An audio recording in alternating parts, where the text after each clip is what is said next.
Hi everyone, and welcome to episode 59 of Not the Worsted Knitting Podcast. My name is Michelle, and I am the knitter and knitwear designer behind meeshyfrazz Knits. In today's episode, you will see that we have a new backdrop. This was really more of a peace offering because Tuna kept trying to steal my seat. And clearly he wants to be a co-host here, so my olive branch was bringing in this little foldable chair that he's obsessed with. And I put it right here so he would be less concerned about my chair and more concerned about that one. This, I don't know what's in this material, but it's like cat elixir. The moment either one of them goes on there, they just fall asleep and it's like heaven for them. So that's what's going on with the new setup. And yeah, so today I've just got a normal podcast episode for you. I just have a few works in progress to chat about, nothing crazy. I do not have any finished objects. That just wasn't in the cards for me today. I've got a lot of things that I am working on, so I will just go ahead and chat about that. You will see I'm not wearing knitwear today. It is actually a pretty warm summer day here in Western Washington. So I am wearing another t-shirt that I got at Flock a couple weeks back. And this is my Spin Cycle t-shirt that I bought at their booth. I really like this shirt. It's a little bit oversized. It's really comfortable, and I really love the artwork on it. I mean, I've always really liked the artwork that Spin Cycle has. It kind of feels like tattoo art a little bit, and I just really think that's really fun. Why don't we go ahead and chat about what I'm working on? So I'm trying to remember just how much of this was done in the last video where I chatted about this, just because last week was a Flock recap, so I didn't chat about this at all. And I think that maybe at the time that I showed you guys this, I don't think there was much done. However, we have made some serious progress on my second version of my Misty Pines Sweater. This is the small motif, and you can see I have just gotten to the color work on the first sleeve. So it's the same exact construction, of course. And then the only difference is you've got the very small motif at the bottom here. Obviously you could adjust that if you wanted maybe to have more of the darker color. I know some people were talking about how they wanted to have it higher up and then fade to the darker color for like the bottom half. That is of course something you could do, but I really wanted it to be more of like a subtle effect at the bottom for this one. And the same thing will happen with the sleeve. And I've already attached the collar as well. Of course, this is unblocked, so it all looks a little tight right now. It'll all loosen up with blocking. But this has moved along really well, just to kind of show, to compare, because I think that's super fun. This is the large motif version. And you can see I've got a balloon sleeve with the large motif here. I still have the tapered sleeve with the small motif here because I didn't want to get rid of this sleeve until I had a sample knit up in the full small motif. So this will be changing soon, and this is what the sleeve will look like on my small motif. So that's what's happening there. There are options on this pattern to do a balloon sleeve or a tapered sleeve for the small motif, but I thought it would be fun to do the tapered sleeve for this one since I'm doing the big balloon sleeve on this one, which I also think is just so fun. So if I can try and show them, can I show them side by side? Is there a way to do this that isn't super awkward? Not really. Okay, there we go. Here's a good way to show side by side the difference between the small motif and the large motif. I'm really glad that I now have both for you to see. Now again, keep in mind this small motif is not yet blocked, so it will look a little bit cleaner after I block it. You can kind of get a little bit closer to see the difference there in scale. It's the exact same chart, just doubled in size. Now, that being said, I know that originally I said that it was just going to have the two chart options and you could choose from there. I will note the pattern is in testing right now, and a lot of people are underway on the pattern and it's looking really good. But I know that there were a few people who were actually on the fence about applying to test because they wanted the size of the big motif, but they just couldn't get over how blocky it was. And it just made me think for a while. apologies for that. How about we do this? We're gonna censor this because Tuna's in deep bath time right now. So we'll chat a little bit about this motif while I hold it up here. So basically, the concern was that a lot of people really loved the scale of this design, the fact that it does take up the bulk of the body of the sweater. But some people just didn't love how blocky it was. Now, some people love the fact that it is blocky. But there were just a few people that were like, man, I really wish this had more of that tapered look that you get on the small version, where it just looks a little bit more subtle and a little less blocky. So I spent some time playing around with the charts because I'm like, there's gotta be a way that I can make this a little bit, there's gotta be an in-between, right? Like I've got the 1 and 2 times scale. The tricky part was playing with the same number of stitches because the whole point of this is that you can use either motif and it fits into this pattern, this stitch count, which it's essentially graded for a 16 stitch repeat. And so 8 stitch repeats also work in there, but it can't be an odd number because it has to be able to fit in here without me doing large changes and essentially grading a whole other sweater. And the biggest issue I was running into is that when you're looking at the 1 by 1, you'll see that the treetops are just 1 stitch and then they slowly grow outward, which gives you a very nice gradual increase. And it looks a lot cleaner and a lot more organic and natural. Whereas with the blocky version, because you're doubling it in scale, the treetop, it's 2 stitches across and 2 stitches down. So you're getting like a full square there. Now, again, I still really love this and I think it's really fun, but I also can completely understand why it can be a very big departure from the 1 by 1 scale and that some people would be disappointed that they would have to choose either tapered or blocky. So I played around and the big thing again was that in order for it to be 16 stitch scale, you're gonna need to have the top of the tree be 2 across. Like there's just really no way around that unless it becomes oblong in some weird way, which I didn't want. So I still wanted it to be symmetrical, knowing that I would want it would have to be 2 stitches across. So I played around with how I could achieve a nice gradual fade as it grows while still having the 2 stitch tip, but it still feels like a treetop and not like a pagoda, as some people said. And so after playing around with the chart for a while, I think I found a really good compromise. Like it feels like a really good in-between where you are achieving the scale. It's actually the same exact scale as this, but it's got a little bit of a fade in and out. And so it's not, what happens is it is not the same as this. It's a different kind of chart repeat as this, so it won't just be like a scaled up version of this. But I think once you scale it to this size, it's going to feel like a more natural version of this increased. So I went ahead and released that chart to my test group. It's added into the pattern now, so you essentially have 3 chart options. You'll have the small motif, and then you'll have 2 versions of the large motif, the blocky motif or the tapered motif, and you can choose either one, and those fit interchangeably into the large motif instructions. So I think I have at least 1 or 2 testers who are going to be trying that. It was not a requirement that anybody do that because I added it in at the 11th hour and I don't have a knitted version yet. But that being said, I am planning to knit a 3rd sample. Did I expect that I would be knitting a 3rd sample of a Misty Pines sweater? No, I did not. Did I just make a whole lot more work for myself? Yes, I did. Should now be the time that I really seriously consider getting a sample knitter? Probably. But I've got the yarn for it. I might need to buy a little bit more of the white yarn. I've got plenty of all of the other colors, so I'm okay with knitting the 3rd version.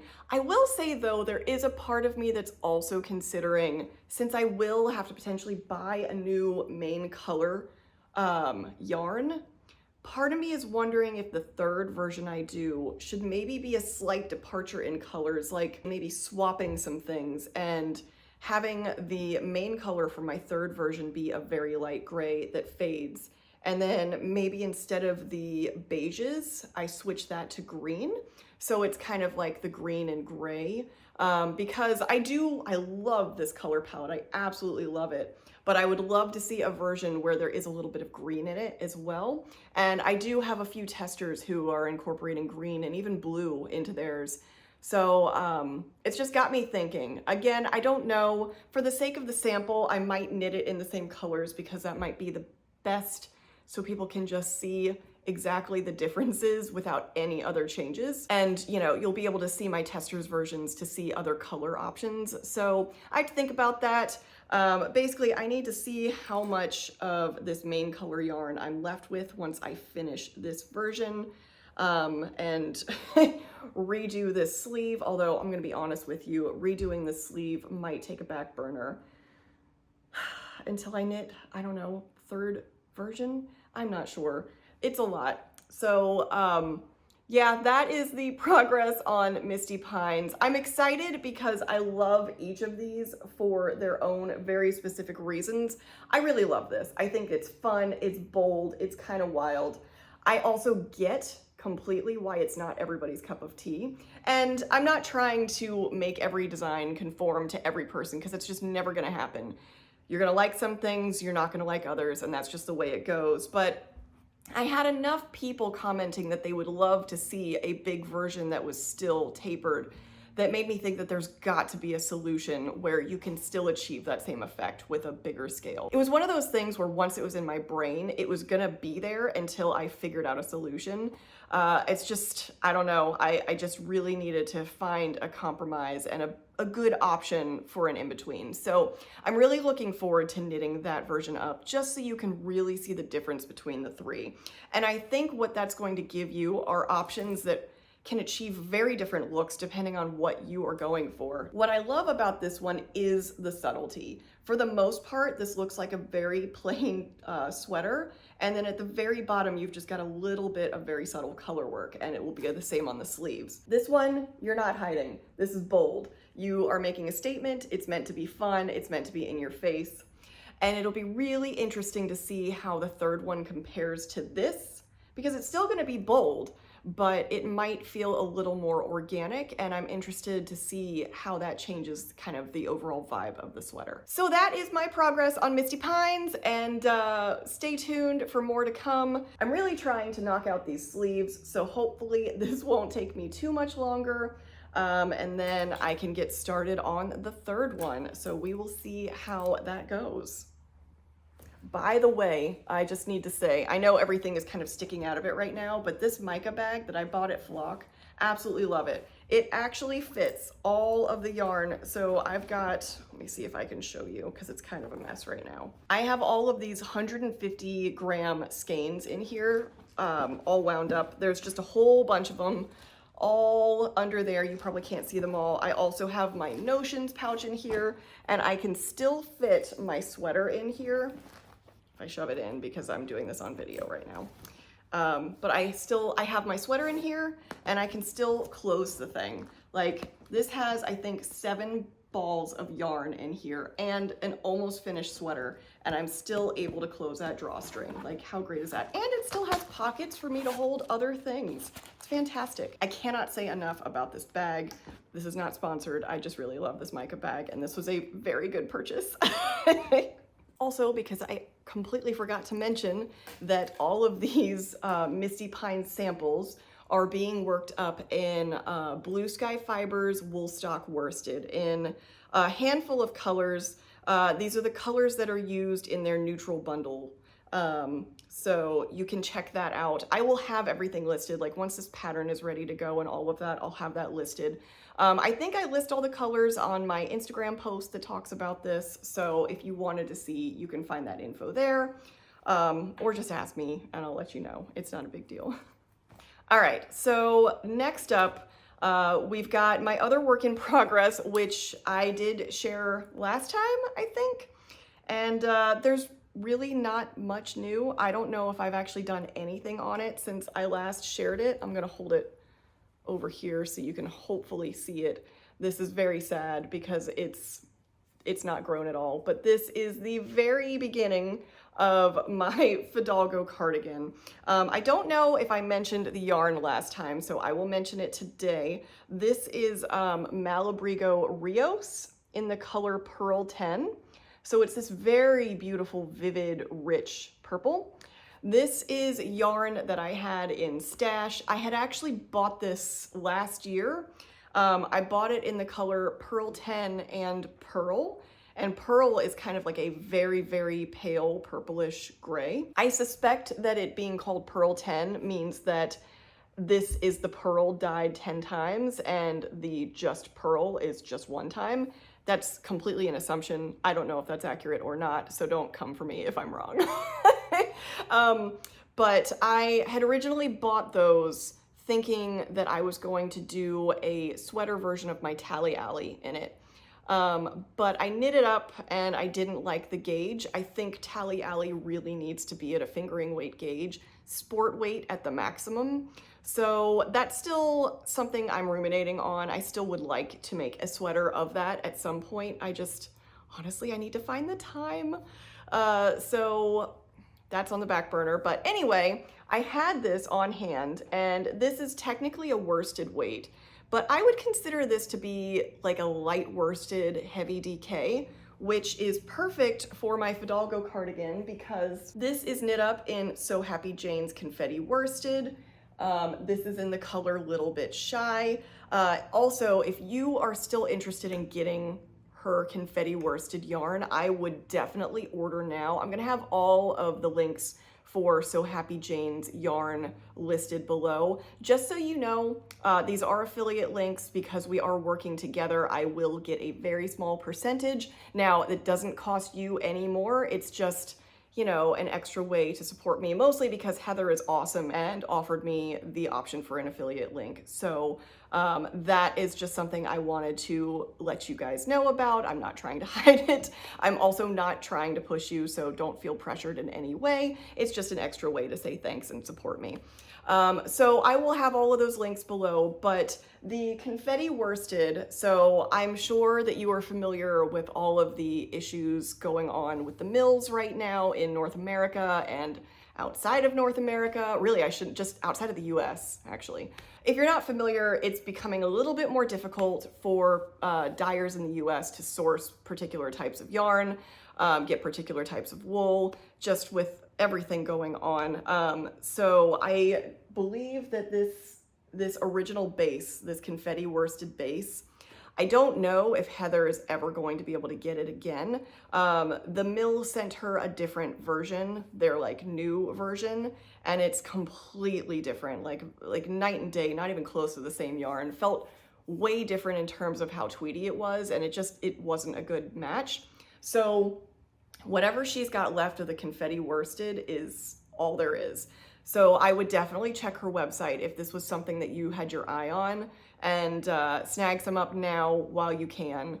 Maybe one day in the future down the road it will come back, but we just aren't sure. Now, that being said, she does also offer the Meadow DK, which is what she knit her sample in, and that is a comparable non-superwash.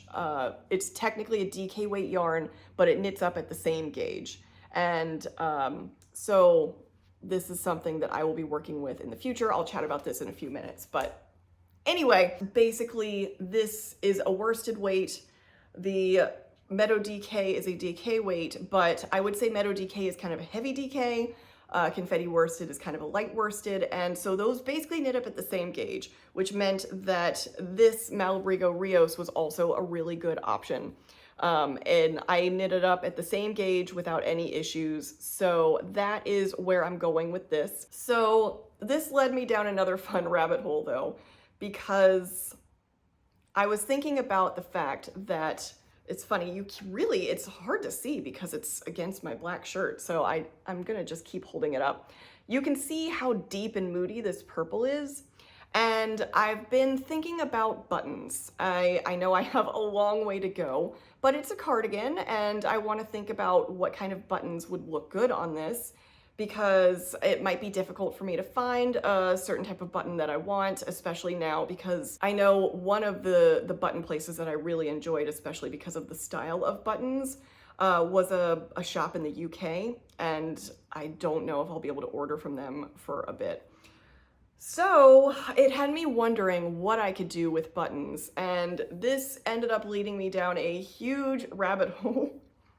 And so what has ended up happening, thanks to my desire for some potentially black or purple glittery buttons that I cannot find, is that I have ordered myself button forms and all sorts of glitter and UV resin and a UV resin lamp and gloves and the protective gear and all the things. Don't worry, I know with resin you need all the safety gear.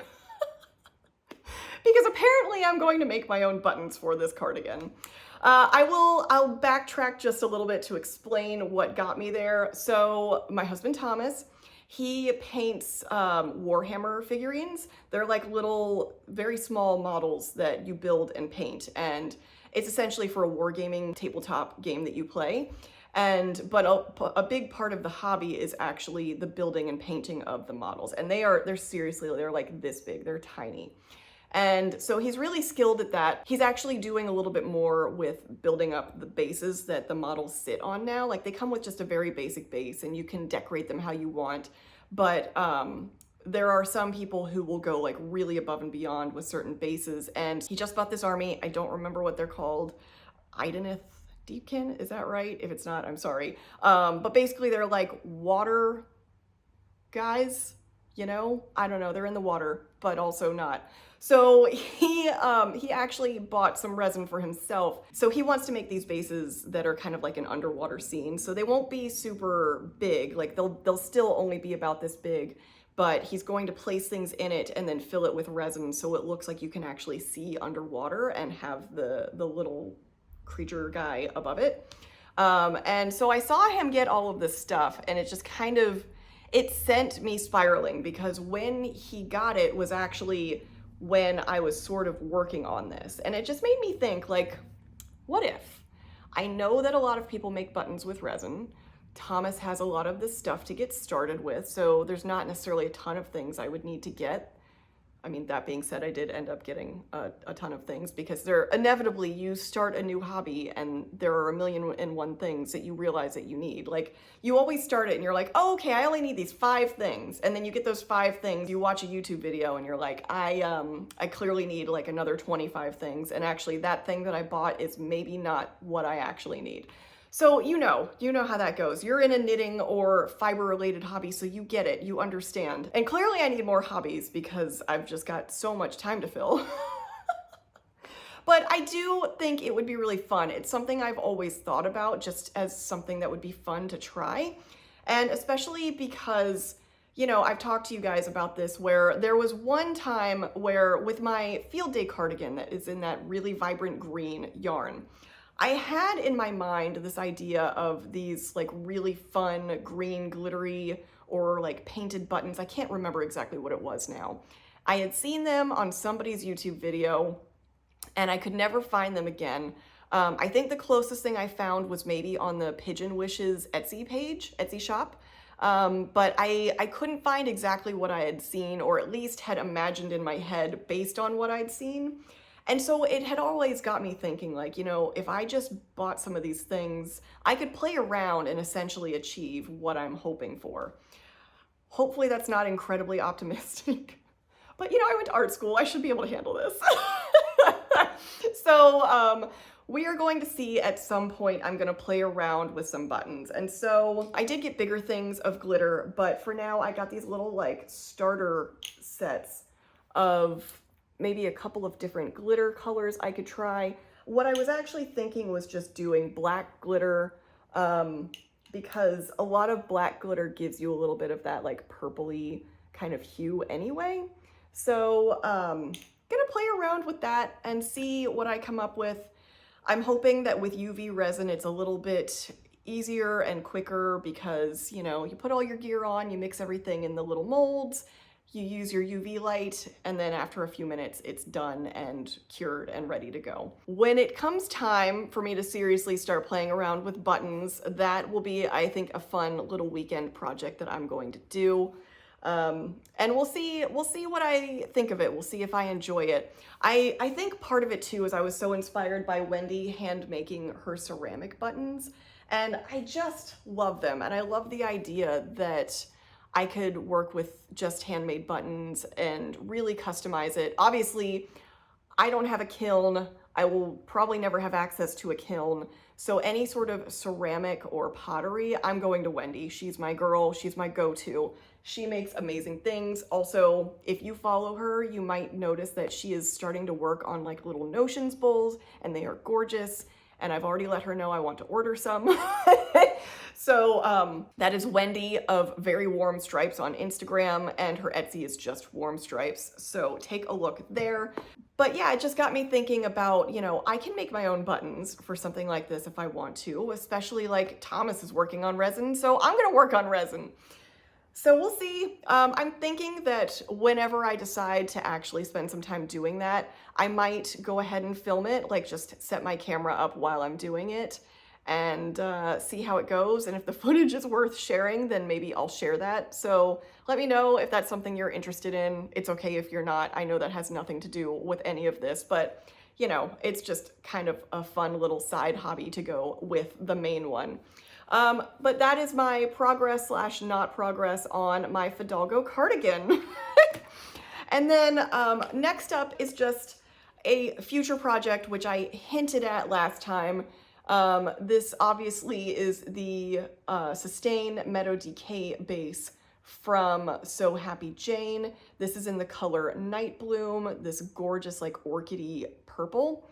And I had hinted last video that this is actually going to be a Fidalgo pullover. So this is my Fidalgo cardigan.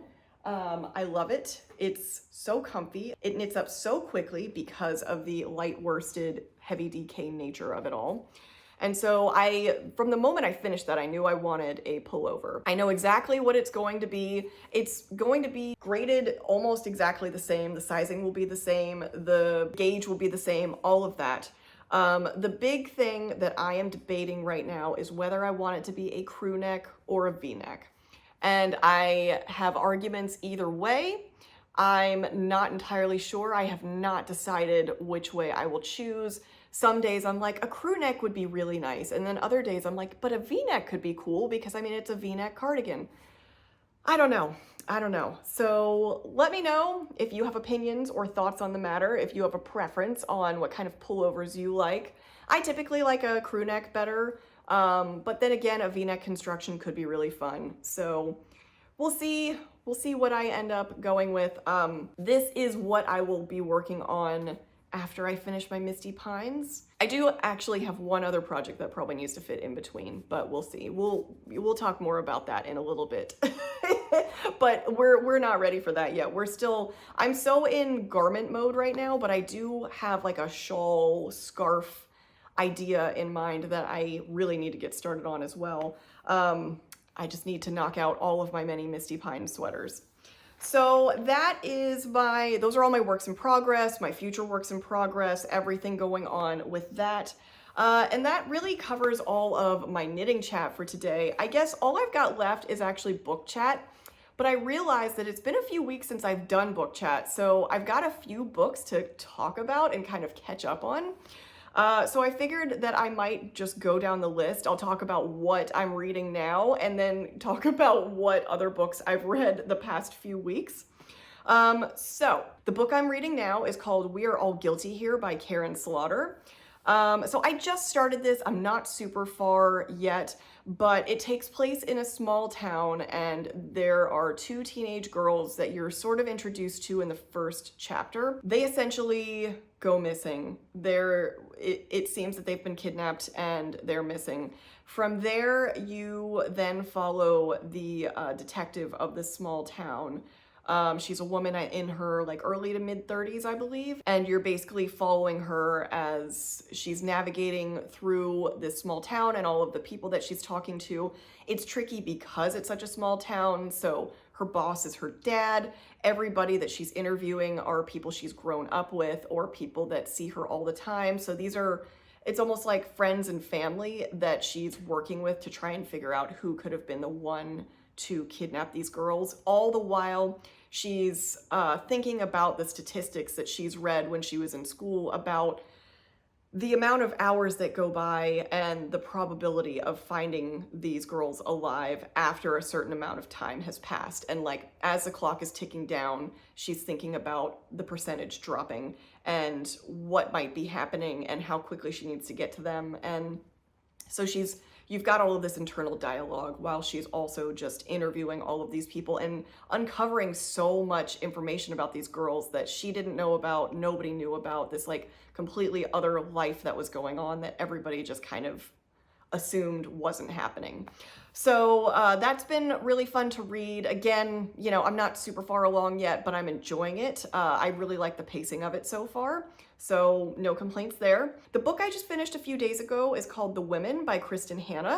I loved that book. So that book is about nurses in Vietnam and this whole idea that there were a ton of women that were actually over in Vietnam during the Vietnam War, but nobody talks about them, nobody recognizes them. And the theme throughout this entire book is after she is done with her time at Vietnam and back home, anytime she shows up at a veteran event, anytime she's reaching out for help, anytime she's talking to anybody, including her own family members, all anybody says to her is, there were no women in the Vietnam War.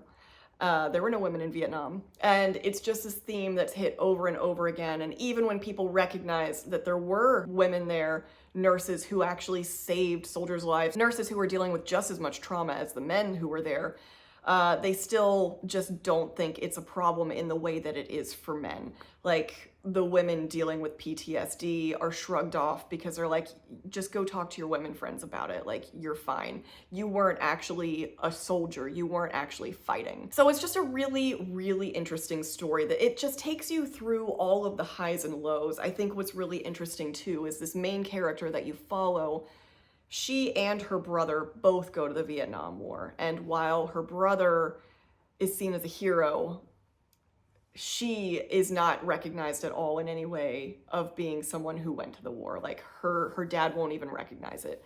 And it's very sad. This is a very sad book. It's quite heavy, it's quite deep, but I thought it was a really well-written story and I really enjoyed all of it. And it doesn't just end at the war, you know, it's actually just, I would say it's not even halfway when she comes back from the war, and how she's treated when she comes home and everything that she deals with all the way through to dealing with the country as a whole, not recognizing soldiers, not recognizing the war, not recognizing what needs to happen, all of that. I should mention this is a historical fiction, just in case, but yeah, I highly recommend this book. I really enjoyed it, and I definitely think it's worth a read. Okay, before that, the book I read is What Have You Done by Shari Lapena.